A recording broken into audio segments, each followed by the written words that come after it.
Hello, in this video I'm going to show you how to create and pack your files into RAR and zip files using app called RAR on your Motorola Defy. So first of all, you'll need to download and install this app, and we've shown you how to do that in our other video.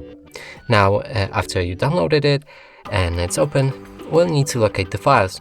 Mine are located in DCIM and then camera. Here's a few pictures which I'm gonna pack. Now select each file that you want to pack and select this plus button. Here you'll be able to change archiving options, like changing the name for this archive. I'm gonna call it pictures.